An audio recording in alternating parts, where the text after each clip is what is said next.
एक बार फिर से स्वागत है। हम कक्षा 7 की जो 4.1 है प्रश्नावली आपकी, उसका छठा सवाल कर रहे हैं। छठे सवाल में हमें क्या करना है कि निम्नलिखित स्थितियों में समीकरण बनानी है।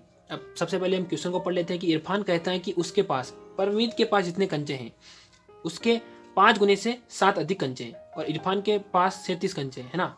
तो परमीत के कंचों की संख्या को आपको बतानी है, इसकी समीकरण बनानी है और परमीत के कंचों को m मानना है। तो किस प्रकार से करेंगे, चलिए बोर्ड पर समझाता हूँ। माना हम क्या मानेंगे, है ना, क्या मानेंगे कि परमीत के पास जो कंचे हैं वो m है। तो लिख लेता हूं मैं कि माना कि, है ना, परमीत के पास कंचों की संख्या, है ना, कंचों की संख्या बराबर m है। अपने को यह तो पता चल गया कि परमीत के पास m कंचे हैं। अब अपने से कहा गया था कि ना परमीत के पास कंचे जितने हैं उतने उसके पास, जिसके इरफान के पास भी उतने हैं, लेकिन उनके पास 5 गुने से 7 अधिक हैं, ऐसा कहा गया है। समीकरण ऐसे बनेगी जैसे 5m, है ना, 5m कैसे बना कि परमीत के जो 5 कंचे हैं उसके 5 गुने तो ये हो गए से 7 अधिक हैं, और इरफान के पास तो आपको पता है इरफान के पास तो 37 कंचे हैं। ये इरफान के कंचों की संख्या है और ये परमीत के कंचों की संख्या, एक तरीके से सोचा जाए तो ये पूरा, लेकिन हमने माना कि m है तो m का तो मान निकालना है अपने को। तो ये समीकरण आपकी कंप्लीट इस प्रकार से बनकर तैयार हो जाती है। अब थोड़ा सा देखेंगे, इसको समझ में आ जाएगा कि 5 कहाँ से आए है। ये इसमें लिखा है कि m का 5 गुना के अंदर 7 अधिक है इसकी, तो 7 अधिक किसके पास है, परमीत के पास अधिक है, और इरफान के तो आपको दे रखे 37। तो इस प्रकार से सवाल हो जाता है। नेक्स्ट सवाल है दूसरा कि लक्ष्मी के पिता की आयु 49 वर्ष है और उनकी आयु लड़की की आयु के 3 गुने से 4 वर्ष अधिक है। तो लक्ष्मी की आयु को y वर्ष लीजिए। आपको हिंट दे रखा है कि लक्ष्मी की आयु को y वर्ष लेना है। कैसे करते हैं, आइए चलते हैं। अब समझिए, यहाँ पर इसमें अपने से कहा गया है कि लक्ष्मी की आयु को y मानना है, तो हमने सवाल के हिसाब से मान लिया कि माना लक्ष्मी की आयु y वर्ष है, ठीक है। अब लक्ष्मी के पिता की आयु क्या है, पिता की आयु 49 यानी कि 49 वर्ष अपने को सवाल में मेंशन है, दे रखी है। अब हम क्या करेंगे, प्रश्न के अनुसार चलेंगे। प्रश्न क्या कह रहा है, प्रश्न हमसे कह रहा है कि उनकी आयु लक्ष्मी की आयु के 3 गुने से 4 अधिक है ना। 3 गुने से लक्ष्मी की आयु क्या है, लक्ष्मी की आयु है y के 3 गुने से 4 अधिक है। 3 गुना मतलब y का 3 गुना होगा, से 4 अधिक, अधिक का मतलब जोड़ना है उसके अंदर, अधिक है, और बराबर कितनी अधिक है, फिर दे रखी है 49। ये लक्ष्मी के पिता की आयु आ गई। तो अपने को क्या करना है कि जो प्रश्न कह रहा है ना उसके हिसाब से आपको चलते जाना है। ये देखा y लक्ष्मी की आयु हो गई, लक्ष्मी की आयु के 3 गुने से 4 अधिक है, 4 अधिक है। अभी दोनों बराबर हो गए, इधर पिता आ गए और इधर लक्ष्मी आ गई, है ना, इधर लक्ष्मी आ गई, तो ये लक्ष्मी की आयु हो जाएगी। अब यहाँ पर अपने को y का मान पता चल जाए तो अपन ये बता सकते हैं कि लक्ष्मी की आयु कितनी है। तो आगे हम वही चीजें सीखने वाले हैं। इस प्रकार से आपको ये करना है। अगले सवाल की ओर बढ़ते हैं।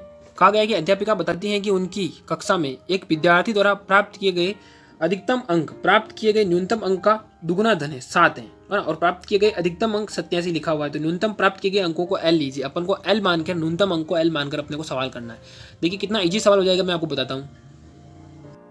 अब इसको समझिए आप कि अपने को सवाल में जैसा दे रखा है वैसा अपने कर लिया कि माना कि प्राप्त किए गए न्यूनतम अंक L ले लिया अपने, और अधिकतम अंक अपने को सवाल में दे रखा है 87 दे रखा है। तो प्रश्न कैसे कह रहा है उस प्रश्न के हिसाब से चलेंगे। प्रश्न कह रहा है कि अधिकतम अंक प्राप्त किए गए, है ना, अधिकतम अंक प्राप्त किए गए न्यूनतम अंक का दुगुना 7 है। दुगुने के अंदर फिर 7 जुड़ा हुआ है। कैसे, न्यूनतम अंक क्या है, L है, इसके दुगुना क्या है, 2L हो गया, प्लस 7 अधिक है, और इसका मान कितना है, अधिकतम 87। एक तरीके से मैं आपको बताता हूँ, ये न्यूनतम बराबर अधिकतम होता है एक तरीके से, है ना।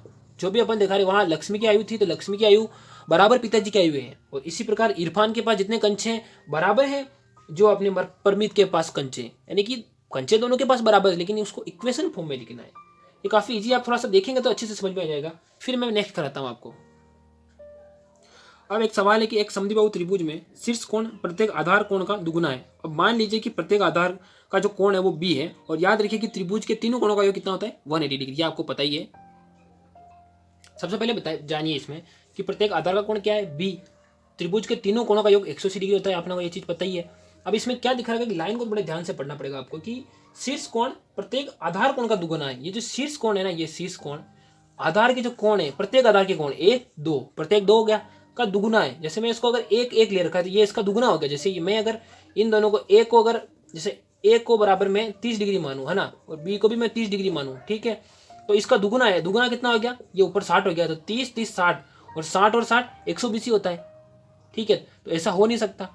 तो ऐसा करने के लिए अपने को क्या करना पड़ेगा, इसको बढ़ाना पड़ेगा। तो ये कितना होगा, 120 होगा, 120 होगा तभी जाके ये बनेगा। तो इसका मतलब किस तरीके से बनेगा, ये दुगुना है। अपने को ये सिंगल मैंने बताया तब तो ये हो गया, लेकिन अपने को दिखा रखा है कि ये आधा का कोण दुगुना है। अब दुगुना मतलब ये 2a 2b, तो इसका ये अगर इसको मैं सिंगल लूँ तो ये दुगुना बन जाएगा, है ना। अगर ए लिया तो मैंने ये दुगुना बन गया, और 2a 2a, तो यानी कि एक और a, यहाँ पर आप ऐसे समझिए 1 + a + b बराबर ये अकेला 2 गुना 2c है। समझ गए आप, या इस तरीके से समझिए आपको उसको। तो या अगर मैं इसको थोड़ा सा भी, अगर इसको 30-30 लूँ, वापस कोण भी मेंशन होने चाहिए सही। तो अगर इसको 60 लेता हूँ और इसको भी 60 लेता हूँ, क्योंकि समद्विबाहु त्रिभुज है, समद्विबाहु त्रिभुज की दो भुजाएं बराबर होती है, और दो भुजाएं बराबर होने के कारण कोण भी समान हो जाएगी। तो ये 60 और 60 कितने होता है, ये 120 हो गया, ठीक है, ये 120 हो गया। तो इससे ज़्यादा लेंगे फिर इसको डबल होगा तो ये ज़्यादा हो जाएगा, इससे दिक्कत हो जाएगी वापस। अगर इसको 30 और 30 ले में, तो ये तो हो गया 60, तो 60 का डबल कितना होता है, 6 दूनी 12, 120 हो जाता है ना। 120 और 60 ही है, तो कितना हो, 180 डिग्री हो गया। इस प्रकार से बनाना है इसको। एक तरीके से यूँ समझेंगे कि 4b बराबर 180 डिग्री, समझ गए, 4b बराबर 180 डिग्री मानना है, क्योंकि ये दोनों कोण समान है। तो 1 2 है ना, और ये तीसरा कोण, इस प्रकार से आपको समझना है। ये 4b बराबर 180 डिग्री। आई होप ये थोड़ा समझ में आएगा, थोड़ा सा ये डिफिकल्ट लग रहा होगा आपको, लेकिन है नहीं। तो इस तरीके से आपको ये समझ लेना है और वीडियो को लाइक कर देना है। और हमारी जो प्लेलिस्ट है जो डिस्क्रिप्शन बॉक्स में आपको बनी हुई मिल जाएगी, डिस्क्रिप्शन बॉक्स को चेक कीजिए और वहाँ देखिए कि कक्षा 7वीं की और भी मैथ्स की वीडियो है और साइंस की भी वीडियो है, वहाँ से जाइए आप। और अभी लेटेस्ट वीडियो है, इसके लिए मैं आपको मेंशन कर रहा हूँ, इसलिए आप देख लीजिए। और अगर आपको और भी क्लास 7वीं के बारे में जानना है तो आई बटन में जाके चेक कीजिए। मिलते हैं अगली वीडियो में, तब तक अपना ध्यान रखेंगे और पढ़ते रहेंगे। जय हिंद।